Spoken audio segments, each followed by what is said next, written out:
चुनाव के लिहाज से साल 2023 और 2024 बेहद ही खास रहेगा। राजनीतिक गलियारों में प्रदेश से लेकर दिल्ली तक नारों और वादों की गूंज सुनाई देगी। सभी पार्टियां सत्ता में आने के लिए ना चाहकर भी गठबंधन के साथ आना पसंद कर रही हैं। लोकसभा चुनाव में बीजेपी और प्रधानमंत्री नरेंद्र मोदी को टक्कर देने के लिए बनाए गए गठबंधन इंडिया में 26 विपक्षी दल शामिल हैं। तो वहीं दूसरी तरफ एनडीए ने भी अपना कुनबा मजबूत कर लिया है। लेकिन यहाँ पर समझने वाली बात यह है कि बीजेपी और कांग्रेस जैसी बड़ी पार्टियां गठबंधन के साथ आगे बढ़ना पसंद कर रही है, तो बसपा क्यों किसी गठबंधन के साथ नहीं है? कहा तो यहाँ तक जा रहा है कि गठबंधन में जब भी बसपा चुनाव लड़ी तब उसे फायदा ही हुआ है। ऐसे में सवाल ये उठता है कि बसपा प्रमुख मायावती गठबंधन से दूरी क्यों बना रही हैं? मायावती किस रणनीति पर काम कर रही हैं? लेकिन उससे पहले जान लीजिए कि लोकसभा चुनाव से पहले मायावती ने अपने भतीजे आकाश आनंद के कंधों पर चुनाव धनुष रखकर कई तीर चलाने की कोशिश की है। लखनऊ में बहुजन समाज पार्टी की राज्य स्तरीय समीक्षा बैठक में बसपा सुप्रीमो मायावती ने भतीजे आकाश आनंद के कंधे पर हाथ रखकर बड़ा सियासी संदेश दिया है। ये इसलिए भी खास है कि वर्तमान समय में बसपा को एक ऐसे युवा चेहरे की आवश्यकता है जो जमीन पर उतरकर बसपा के परंपरागत वोट बैंक को फिर से जोड़ सके और पार्टी के समर्थकों में ऊर्जा ला सके। आकाश आनंद राजस्थान में सड़क पर उतरकर कार्यकर्ताओं और पार्टी वर्कर्स को जोड़ने का काम कर रहे हैं। आकाश ने राजस्थान में सर्वजन हिताय सर्वजन सुखाय संकल्प यात्रा की शुरुआत की, जो राजस्थान की 150 विधानसभा सीटों से होकर गुजरेगी और इसे बहुजन अधिकार यात्रा का नाम भी दिया गया है।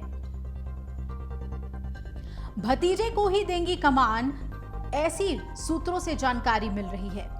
लोकसभा चुनाव से पहले मायावती 4 राज्यों के विधानसभा चुनाव पर अपनी पैनी नजर बनाई हुई हैं, जिनमें राजस्थान, मध्य प्रदेश, तेलंगाना और छत्तीसगढ़ के नाम शामिल हैं। आकाश इन राज्यों में अगर बसपा को कुछ सीटें दिलाने में कामयाब होते हैं तो युवाओं को जोड़ने में सफल होते हैं, तो वो संकट के दौर से गुजर रही बसपा के लिए एक नई उम्मीद बनकर उभरेंगे।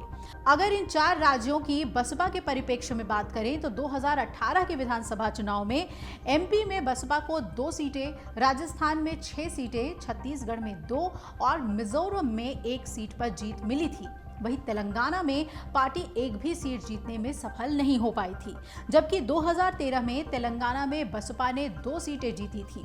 राजस्थान के पिछले विधानसभा चुनाव में जो 6 विधायक बसपा से चुनकर आए थे वो सारे कांग्रेस में शामिल हो गए थे।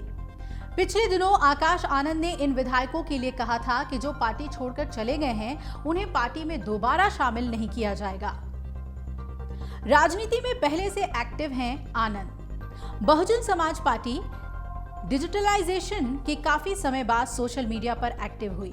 ऐसा इसलिए क्योंकि बसपा सुप्रीमो का मानना था कि बसपा का परंपरागत वोटर सोशल मीडिया पर एक्टिव नहीं है, उसकी पहुंच नहीं है। लेकिन समय बदला, नजरिया बदला और खुद बहन जी को सोशल मीडिया पर आना पड़ा।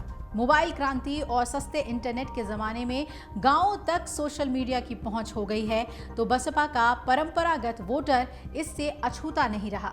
इसलिए अक्टूबर 2018 में मायावती ने ट्विटर ज्वाइन किया। इसके पीछे की वजह आकाश आनंद को ही बताया जा रहा था, क्योंकि 2017 में आकाश के राजनीति में आने के बाद उन्होंने इन विषयों को मॉनिटर किया और सोशल मीडिया के माध्यम से बसपा, उनकी विचारधारा से जुड़े अन्य लोगों को जोड़ने की दिशा में काम किया।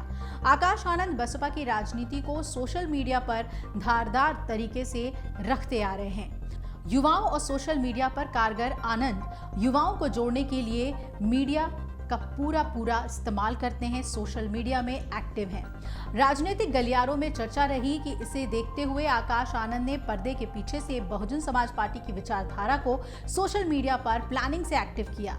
आज बड़ी संख्या में सोशल मीडिया के माध्यम से युवा बसपा से जुड़ रहे हैं। बसपा का सोशल मीडिया पर छाए जाने की वजह आजाद समाज पार्टी का सोशल मीडिया पर प्रोएक्टिव होना भी है। आजाद समाज पार्टी के चीफ चंद्रशेखर रावण भी दलितों की राजनीति करते हैं और सोशल मीडिया पर लगातार छाए रहते हैं, इसलिए बसपा के लिए ये जरूरी हो गया था।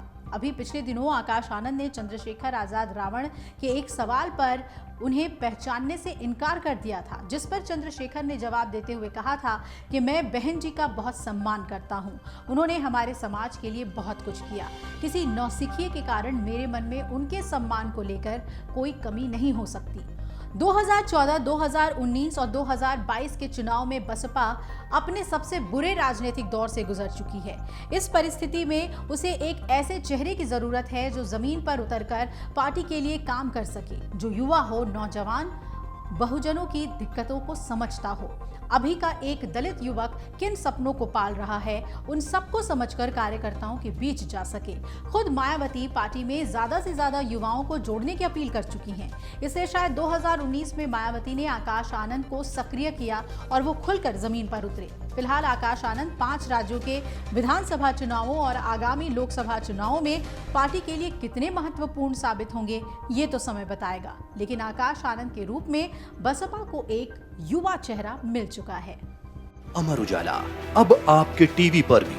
अपने स्मार्ट टीवी पर YouTube पर सर्च करें अमर उजाला, चैनल सब्सक्राइब करें और देखें ताजा खबरें, वो भी HD क्वालिटी में। और हाँ, बेल आइकन दबाना ना भूलें ताकि हर खबर हो आपके घर। अमर उजाला, निष्पक्ष, निर्भीक, निरंतर।